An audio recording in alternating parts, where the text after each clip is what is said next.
Hello everyone, আমি Eliza আর একটা video নিয়ে তোমাদের কাছে চলে এলাম। দেখো সকাল সকাল আজকে রেডি হয়ে গেছি। 7টার সময় গাড়ি আসবে। দেখো আমরা প্রায় রেডি হয়ে গাড়িতে উঠেও পড়েছি। আজকে আমরা যাচ্ছি বারাট্যাং আইল্যান্ড, ম্যানগ্রোভ ফরেস্ট আর লাইমস্টোন কেভ দেখার জন্য। দেখো আমরা বেরিয়েও পড়েছি, গাড়িও ছেড়ে দিয়েছে। এই হচ্ছে রাস্তাঘাটগুলো। প্রচুর কদিন ধরে বৃষ্টি পড়ছিল, সেই জন্য একদমই আমরা বেরোতে পারছিলাম না। আজকে ওয়েদারটা ভালো আছে বলে দেখো বেরিয়েও পড়েছি। চলো তাহলে তোমাদেরকে দেখাই।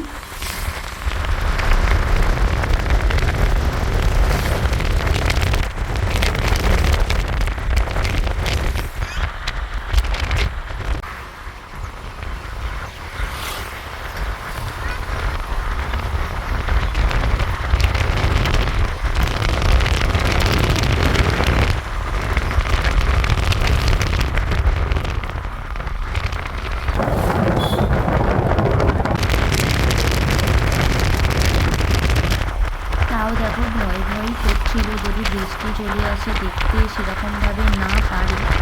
ওয়েদারটা খুব ভালো ছিল, পুরো মেঘলা ওয়েদার। দেখো এখন যাচ্ছি ঝাড়বাদের ঘুরতে। লাইমস্টোন কেভ যেখানে দেখতে যাব সেই ভিডিওটা অবশ্যই দেবো। আমি পরে এই ভিডিওটা দেবো। চারি জায়গায় খালি নারকেল গাছ ভর্তি। দেখো প্রচুর নারকেল গাছ এই জায়গায় তুমি দেখতে পাবে মোটামুটি। এখন যাচ্ছি বারাট্যাং মানে জারোয়া দেখার জন্য। এখানে ঘুরতে আসার জন্য আধার কার্ড অবশ্যই নিয়ে আসতে হবে, কেন এখানে পারমিশনের একটা ব্যাপার থাকে। দেখো পারমিশন হয়ে যাবার পর আমরা মোটামুটি জারোয়া ফরেস্টে আমরা ঢুকে গেছি। সেই হিসাবে ভিডিও করা যায় না, তার আগে আমরা একটু ভিডিও করে নিয়েছিলাম। এখানে ফটো তোলা ভিডিও করা নিষেধ ছিল, সেই হিসাবে আমরা জারোয়াদের ভিডিও বা ফটো আমরা তুলতে পারিনি। আর এই জায়গাটা প্রায় 1.5 থেকে 2 ঘন্টা পুরো কভার করতে লাগে। সব গাড়ি যে দেখতে পাচ্ছ পরপরই এই গাড়িগুলো যাবে, কেউ আগে যেতে পারবে না আর কেউ দাঁড়াতেও পারবে না সেইভাবে, কেন এটা জারোয়াদের এলাকা। আমরা প্রায় অনেক জারোয়া দেখতে পেয়েছিলাম। কেউ রাস্তার ওপর দাঁড়িয়েছিল, কেউ বসেছিল, কেউ কাঠ কেটে নিয়ে যাচ্ছিল। মানুষের মতনই যেমন দেখতে হয়, তাও একটা দেখার ইচ্ছা থাকে।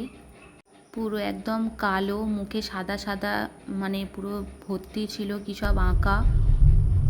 এখন আর সেইভাবে জারোয়ারা কিছু ক্ষতি করে না, কারণ হচ্ছে সরকার থেকে ট্রেনিং দেয়া হয়, জামা কাপড়ও দেয়া হয়। আমরা যে জারোয়াদের দেখেছিলাম প্রায় সব জারোয়ারাই মোটামুটি জামা কাপড় পরেই ছিল। আগে অনেক জারোয়াদেরই দেখা যেত, কেন এখন সব বারণ করা আছে যে টাইমে সবাই ঘুরতে যায় ওই টাইম অনুযায়ী ওরা যাতে এই জায়গায় না আসে। তাও আমরা অনেক জারোয়াদের দেখতে পেয়েছি। আজকের জন্য টাটা, অন্য কোনো ভিডিও নিয়ে আবার আসবো। লাইমস্টোন কেভ এবার আমরা দেখতে যাব, এর পরের ভিডিওটা পুরো দেয়া আছে, তোমরা সবাই দেখে নিও।